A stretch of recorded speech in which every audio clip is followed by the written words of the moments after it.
I wanted to give you a brief sort of situational awareness of design, at least from my perspective. I have to thank the folks that came up with this title, The Archipelago of Design, that gave me license to use a metaphor of archipelagos. And I use this just ruthlessly. And I've got a huge, long narrative of which I will just get through a part of. So if in the end it sounds sort of unfinished, it is. There's a part two that comes to this. But for me, it was a great metaphor, a very powerful metaphor. So anyway, just to introduce myself a bit, I call myself an accidental vagrant. When you're out in the middle of the ocean, I was in the Navy years ago. When you're out in the middle of the ocean, you'll find land birds out there that don't belong. They shouldn't be out there. And it turns out that those land birds were blown off course, or they just chose to wander. And it's the accidental vagrants that fill niches or establish new ecosystems on new lands. So I think that was a good description, because I certainly got blown off course. I was a very happy architect. I became licensed in California. I knew what to do. I knew where my rewards were. I knew what the rules were. I knew how I had to dress. So I got into some deep projects, very complex design projects that just sort of overwhelmed me a bit. Went to Berkeley, because that's where you went when you had big questions, and I fell in with a bad crowd. There were people there who worked on systems and design and refused to fit into any category. And I thought I knew everything about design that I needed to know, and I found out I didn't. It was kind of humiliating. All these other people knew about design in ways that I never thought of. So as an architect, I had to give a little ground to some of these folks. So what they let me do, at Berkeley, they had a PhD program. If you could convince the academic senate you didn't fit in anybody's program, and it was pretty demanding to do that. If you could do that, they'd let you design your own doctoral program. So I got permission to do that. I got to pick my own faculty, put together my own curriculum. I formed a doctoral program in social systems design. I was the first and only graduate. I think there are graduates of that program now since then. The chancellor of Berkeley, who was one of my committee members, said, "This is a great honor, Harold. I mean, this is really an exciting time for you. It's also your worst day. Because when you leave here, there is no old boys network that's going to pick you up and get you into positions for your career. So your career is done." And it proved to be true. It surprises my students often when they graduate from programs to find the world isn't divided into disciplines. They don't have a chemistry day, they don't have a biology day, they have life. Wait. So anyway, that blew me off course, and then I decided to just continue to drift. This was kind of fun. I think I've taught in almost every department at a university except the humanities. Anyway, I want to talk a bit about encoding and decoding words, because I've heard design used in a lot of ways. And I want to tell you a story. Went to a base in the far north where people had been together forever. And my host invited me to lunch. I sat down, was eating, and suddenly somebody hollered out, 12! Everybody just cracked up, just laughed. Asked my host, what is this? Well, we've been together so long, we've heard each other's jokes so many times, that in order to save time, we've numbered them. Great, cool. 14, I yelled. Everybody just stared at me. Nothing. So I asked my host, what went wrong? Well, obviously, not everybody can tell a joke. You told that one wrong. I hear and I see written the term design used a lot. And I travel across a lot of domains of design. And it's a coded word and a coded narrative. It takes some time. You have to stop and figure out what is it that they're saying this is, that they're doing. So when I heard that the Army, U.S. Army, was bringing design in to its organization, I got excited because I'm a champion of design. I said, well, I better find out what that is. They use the term design. They use it in a very special way, which is fine. It's just that you have to know.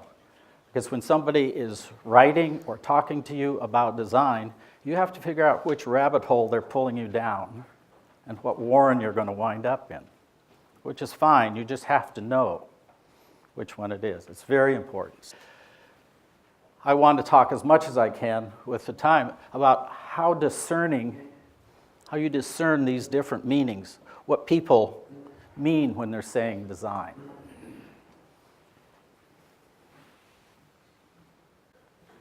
So one of the questions I get a lot when I go around and talk or work with people in business, government, universities, especially students, they'll ask, what is design?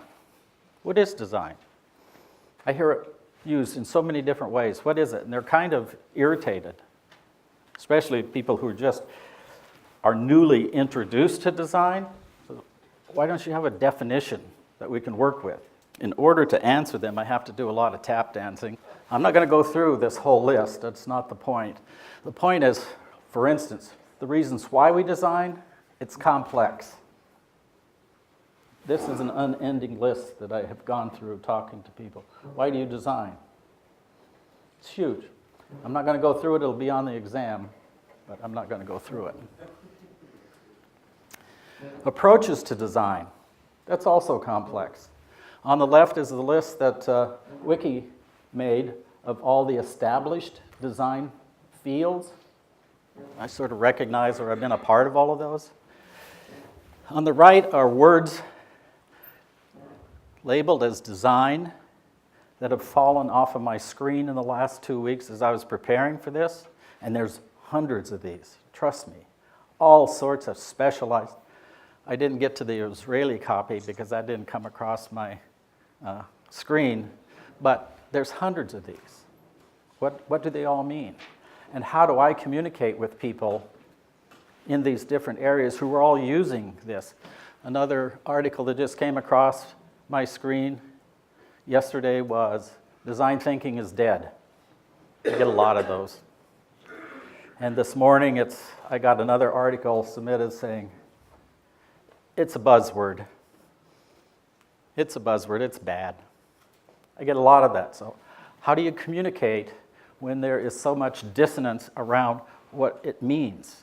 How can you be a successful designer? How can you become a designer? How can you practice design when there's so much dissonance? I love this archipelago metaphor. So I'm going to say islands are, in this case for me, as an accidental vagrant as I go around visiting islands. Their ecosystems, their cultures, their social systems, and they're also very immersive. It means when you're on that island, that's what you see. There's a great movie, I think it's a great movie, on World War II, Thin Red Line. about the battles in the Pacific. And one scene is perfect because this native islander walks right by a Marine and doesn't see him. And the Marine can't believe it. But that Marine is so out of context for that islander, he literally cannot see the Marine. And that's when we're immersive in our own fields. And it's true, I think, with military domains, it's true with business domains, it's true with all these. We literally cannot see things around us because we are totally immersed in this context. I'm going to talk about archipelago of design. Archipelagos. Archipelagos have a past.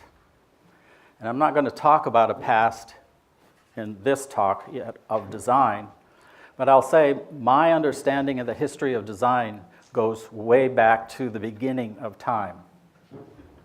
Archaeologists design or discover and determine whether or not the fossils they're working on are human or not based on the designed objects they find. So design was, I would say, the first way that humans made meaning in the world and worked in the world. So it's got a very old history. Coming along down through pre-Socratics, we had this term Sophia, in philosophy, Sophia. Sophia at that time meant wise hand. That's how they used it. They were amazed at that time how they could make a ship appear in the harbor that had never existed before. We don't wonder those things so much now, but they would wonder that. How did we do that? Socrates and the others came along and divided Sophia into those who think and those who do. Those who do fell to the bottom of the hierarchy. We keep that today. Blue collar, white collar, we have camps. And I would say that's not useful anymore. That we should go back in history and reconnect with what design originally meant, a wise hand. Thinking about what you're doing is a good idea, not just doing. So anyway, I'm going to talk about design archipelagos at present, nascent, and a bit about the futures. Go through quickly the existing archipelago a bit. Art design, craft design. Art design primarily focuses on aesthetics. Craft design primarily focuses on materials. Transaction design primarily focuses on inventing and selling people things that they didn't ask for. Like Apple. I never told Apple I needed all that stuff, but I wanted it after I saw it, and they sold it to me. So that's a big part of design. Industrial design, product design, all that.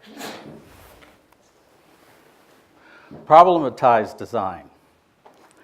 In that domain, those designers depend on a problem statement to trigger action, to justify action.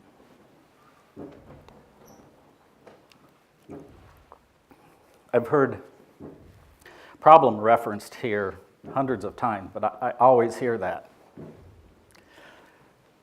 And there's a reason, and I'm not going to be critical about this approach here, but there's problems with problems. And there's a problem with starting with a problem. And when I'm talking to military people, I like to say, what that does is that puts you in retreat immediately. Oh, military guys aren't in retreat. Yeah. There's a problem. There's where you want to get away from it. You start getting away. Scientized design. Scientized design, and it's big in academia, where design is considered to be a science, and that you have to find what's true about design, and you act on what's true in the scientific tradition. A lot of the professions are recovering now from being scientized, or trying to. Medicine, management, a lot of the professions were scientized in the middle of the last century. They're trying to recover now. No, we're not exactly a science. It's good to be rational, it's good to work off of science, but we're not. So anyway, scientized design, almost every advanced degree in design I come across, the students are required to do research. Well, research is one kind of inquiry. Trust me. One of the things I was emancipated around was one of my professors at Berkeley had written a book called The Design of Inquiring Systems. It's great if you've ever wanted to be emancipated from inquiring systems. C. West Churchman. And what Churchman did, he wrote a book based on 5 philosophers who all described ways of coming up with what was true. Well, all the papers I had to do, with the references that I had to do, following APA, all of those rules, turns out that's just one design to get to truth. And there are many others that we use, argumentation, all sorts of things. I thought, oh, cool. So you can actually think about designing an inquiring system that supports design. It's a great book. Recommend it. Engineering design. That's applied science. Putting together functional assemblies, focus on efficiency. I started off as an engineer early on. And then the final one that's emerging is artificial intelligence design, an artificial island placed over a natural terrain. AI design, trying to create artificial intelligence that will either augment people or displace people or meld with people. It's a very interesting field. It's a little scary, but again, it's decoding what they mean when they say intelligence and things like that people don't do, and how these algorithms come into existence, that sort of thing. So the singularity, I mean, if you want to make money, singularity is when machines and people are going to be one. They have a huge university in California. They have millions of dollars. I mean, they're really popular. People want to be bio-machines. So I want to talk a bit about the nascent islands of design, and this is where I find that I'm spending more of my time, happily, in systemic design. This doesn't mean this is the next step. This isn't the next logical step from those that are existing. And I have to say that all of those existing design archipelagos are not going away. They have school systems, they have training systems, they have professional organizations, they have a lot of structure in place, so engineering design is not going to go away. None of those are going to, and they shouldn't. They serve purposes, but they're all going to be around for a long time. Anyway, this is just for me. I'm interested in championing something called systemic design. And in my approach to systemic design, it's not systems thinking and design thinking. It's that design, systemic design, systems and design are so intertwined that you can't take them apart. When you design, you're creating relationships and connections and links. When you're looking at systems, you're looking at relationships, links, and connections. When you're making assessments, it's all the same thing. It's not a systems thinking approach, and it's not a design approach. It's all one. Systemics is the logic of design. Systemic design makes the case that design is actually the third culture of inquiry. If you've heard about the 2 cultures of inquiry, science and the humanities, and they'll never get along. They'll never talk to one another. We make the case design is a third culture of inquiry. It has its own postulates. It has its own ways of working, its own tools, its own approaches. So in this case, design is not a method at all. There may be methods that you use, but we have our own axioms, we have everything. And design is rational and aesthetic in this case, but it's not driven by art or science. And then advanced design is something that I've become intrigued on, and I would say the two areas that I'm starting to get more interested in something called wide design and deep design. Wide design is kind of a meta perspective, and we're exploring things like space. And I was talking to, where's the space guy I was talking, the mapping guy, is he here? Ah, there you are.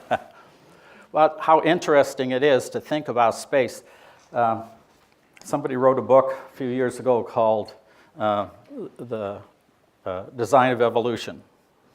And in that book, Eric put together 3 schemas of space. And as an architect, I assumed I knew space. But he said space was physical, social, and religious or spiritual. Interesting. So I started working with that idea of space, and you can find all sorts of ways that people create different kinds of spaces.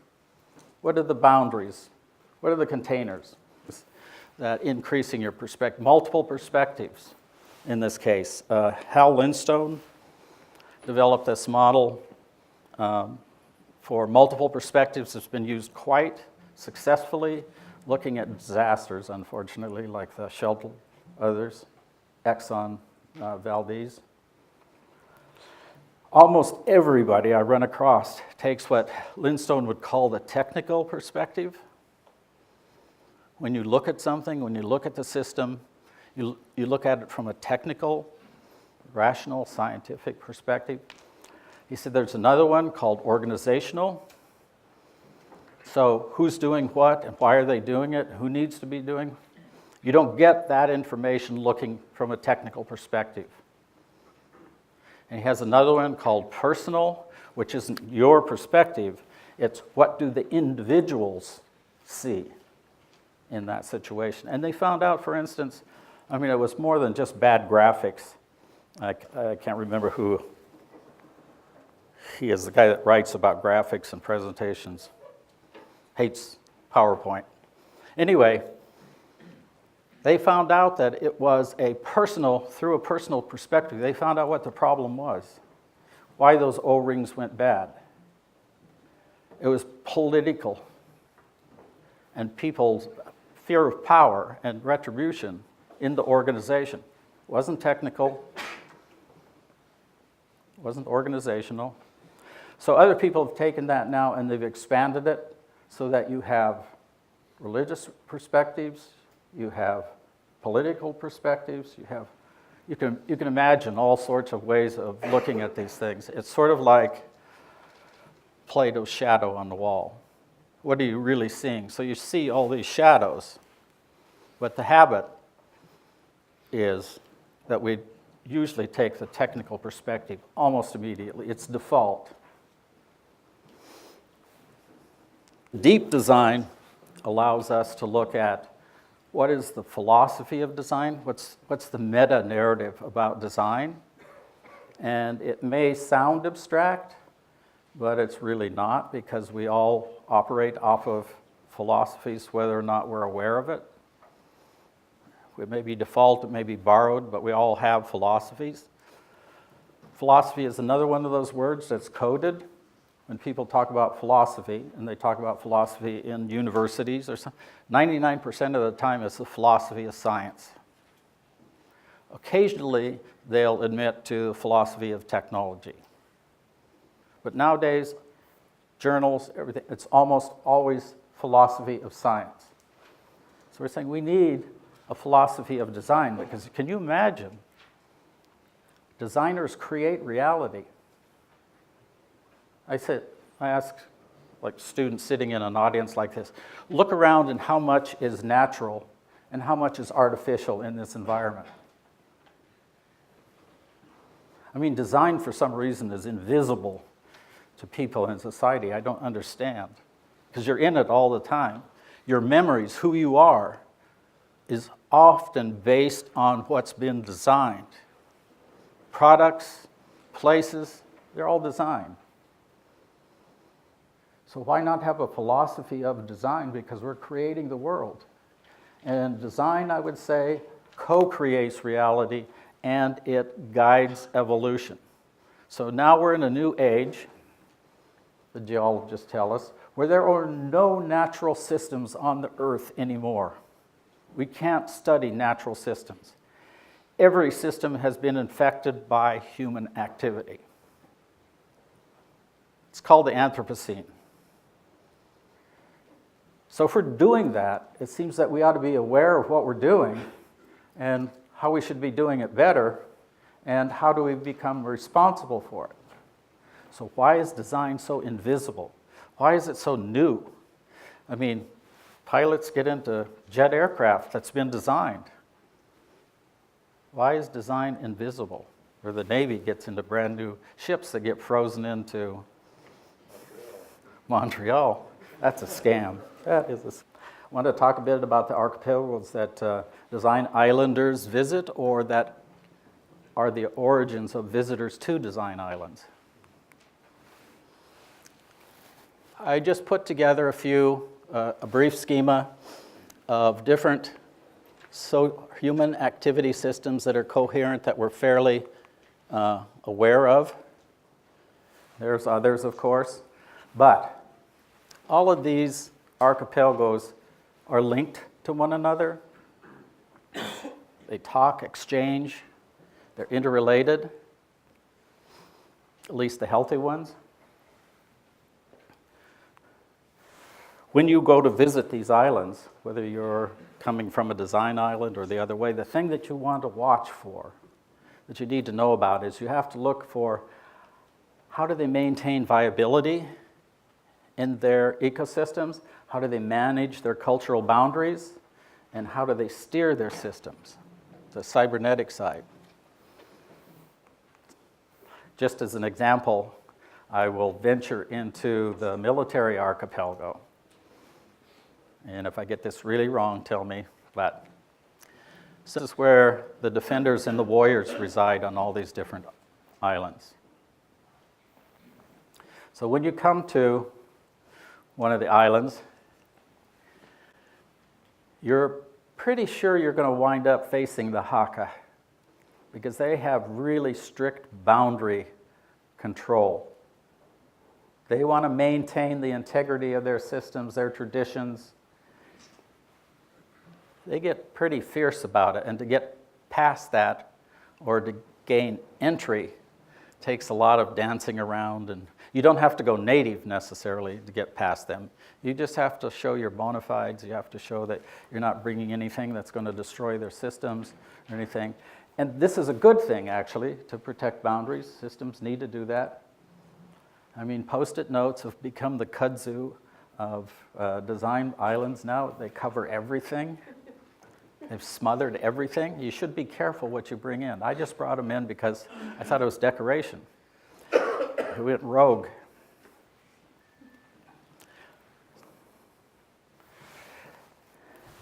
Connected islands are open islands, and you need to do that as well. There are two islands near Alaska, one north of Alaska and one south, where the last of the mastodons survived several thousand years after the mainland mastodons had died out. So one population died out because they lacked diversity. The other population died out because they lacked water. You need to be an open system to survive. So it's good to try to be a closed system and protect your borders and pretend like there's no environment, there's no influence coming in. But you really need to be open to get resources. I don't know if you all need surfer dudes on your island, but this is 3 ways that I see you can choose to praxis or design praxis is you can become independent and design with autonomy. You can become design dependent. I go to in a lot of organizations. Usually I'm called in right after a large consulting firm had come in and done some design work and they just hate it. But they're dependent on the consultants to come in and do their design work. Or you can choose a design alliance where you ally yourself with people who are good at designing, but you're good at knowing what you're doing and what you need to do and what you want to do. Anyway, all those three are appropriate and people use them all the time. Takeaways, and these are just a quick sort of outline, is you need to establish contextual awareness because communication is important, especially if you're talking to people from other islands and you want to build alliances and you want to maintain some kind of viability in your own system. You have to be able to communicate and let people know what you're up to. When you say planning or design, do you really mean planning? Do you mean innovation? I mean, business uses those terms interchangeably all the time. I have no clue what they're talking about. And people say, we need to be more innovative. What does that mean? Innovation means actually you bring something new into somebody's life. So like democracy is an old idea. But if you bring it into a country that's never had it, that's innovation. Innovation is not creativity. Innovation is bringing something new into a system. Crack cocaine was the most successful innovation in America. It was in every city, every neighborhood, every village, every place. It was incredibly successful as an innovation. Is innovation just by itself good? No. It just describes a process. Anyway, stances and approaches are context dependent. You need to develop design cultures, social crucibles. Design is a pretty hot activity. When I was at the Lawrence Berkeley lab, the physicists were experimenting with temperatures that exceeded the temperature on the surface of the sun. So how do you hold that? How do you hold that? They did it with magnetic force. So, as you all have witnessed, design is pretty dangerous. People are a little crazy. You need something to hold and protect that activity. You need to create that along with your capacity to be a designer. In summary, so I coded my summary for you, just 17. But don't forget, situational and contextual awareness is a good thing.